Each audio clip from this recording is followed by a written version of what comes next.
and welcome to Nye County. This is Tom Gibson with Chuck Augustin, and we're here to discuss tonight a near and dear situation that Chuck wants to discuss, and he brought it up, and I totally agree that this needs to be broached, and more people need to be more proactive rather than just reactive to these things, and it is the county budget. Yeah, last month Tom wasn't here, and I talked at the beginning about the 2018 budget, which basically allocated 40% to general government, 21% to judicial, and 39% to public safety, which is mostly our police. And that's out of $34,870. $34,870. This week I want to talk and more define where that goes to. And that in particular is government salaries. Now, as I'm showing and reading off some of this stuff, please keep in mind that this is actual money going in the bank accounts of our government employees. It is not going to roads, it is not going to schools, it is not going to other places. Now, there are portions of the budget that goes to those things, but this 34 million, I think 31,400 of it is going to salaries, and this is out of the general fund. By the way, the budget out of the Nye County website is 111 pages. So it takes a while to go through it. I'm not an accountant, but it's definitely worth going through, and that's on the Nye County government's website. So basically, Noah, we're going to talk about the government spending our tax dollars. And as you see, we have our commissioner again allocating the money to various people. Looks like the sheriff there taking the money, but I It could be wrong. Been, yeah. Now, what I want to lead off with is last week there was a segment on the news where one of our commissioners, Butch Boraski, was trying to protect $65,000, which is coming out of brothel taxes and has been allocated for veterans to use. Now, Butch's point was he wanted to protect that money from going back into a general fund where it gets distributed. So Noah, if we can play that clip. Now remember, this is only $65,000 for veterans. Butch Boraski says he's not going to allow brothel funds slated for use by veterans to be rolled over into the general fund. I'm Deanna O'Donnell. And I'm Unette Gentry for News 46. And Boraski said he was shocked during the last meeting among commissioners when they continued to argue about the money collected for our local heroes. Yeah, so I had sponsored an agenda item on to come in and bring that to a head. I wanted that money to go into a fund that did not revert back into the general fund, can be only used for the veterans to apply for as needed by the veterans organization. And all four of my fellow commissioners argued with me about it, and it was kind of an ugly meeting. And it's too bad that I wanted some language taken out of there that referenced general fund, and another item taken out of that are supplementing that fund from the general fund. Neither one of them should have been in there. But it turned into a real heated argument. I would just like to see that the veterans get every penny of that money, and it doesn't go back into the general fund. Yes, and I was just explaining to Chuck that I believe that this is much like, on a much smaller basis, how the Congress will oftentimes raid the Social Security fund and use our Social Security money to fund pet projects of theirs, and then all of a sudden there's no money left over for the people it was intended to protect and to be distributed to. Absolutely, and you know, to me, it goes back to why do we have a government? What is the purpose of government? And of course, there's a million versions. People quote, you know, our founding fathers, et cetera. But certainly, I don't think any one of the public or our founding fathers or anyone envisioned that our government was there to bolster enormous salaries compared to the population that they are supposed to be serving. And that's what we've devolved into, is basically a Roman hierarchy, which is government.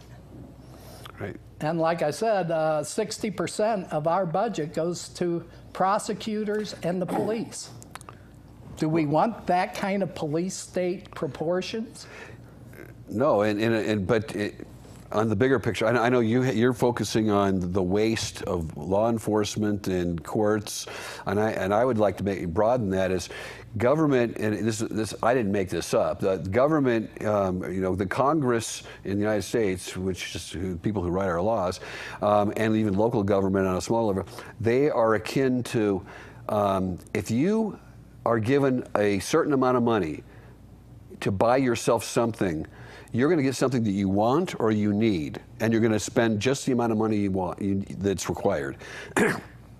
If you are buying something, say, for someone else, then you're going to get them what you think they want or need, but you're still going to be cognizant of the money because it's still coming out of your pocket. Right. If you buy something for someone else with someone else's money, you don't give an SHI about any of it. You're just like, okay, and you just throw it out there, and then the only time that you ever become concerned is when the public squawks that, hey, there's no money for, you know, food, water, sunlight, and like, well, gee, I know, but we spent that helping these poor people who won't get off their butts and get a job, or I mean, those are my pet project. But and then alternatively, I know, you know, the tremendous waste in government. When you have a small town and there's very little crime going on, or there's some crime going on. And you hire, you know, you got a sheriff and you hire a couple of deputies, and they do their job, and usually they can keep it pretty well under, in order and intact. But when you allow the sheriff to just keep hiring other people, then the sheriff goes, hey, now I'm an administrator, I don't have to do anything. So the feet go up on the table, and then they hire an undersheriff. A little while later, the undersheriff's feet go up on the table, and he sends it off to the captain. Captain puts his feet on the table, gives it to the lieutenant. Lieutenant to the sergeant. The sergeant, and so they just keep hiring people and hiring more. And the more cops there are in the streets, the more crimes that are committed. And that's not. I mean, those crimes are going to be committed where there's 1 or 1 million cops. Right. And the more cops don't change anything. Right, we got. It make it worse. Gary, we got you on the line. What do you got for us? I just wanted to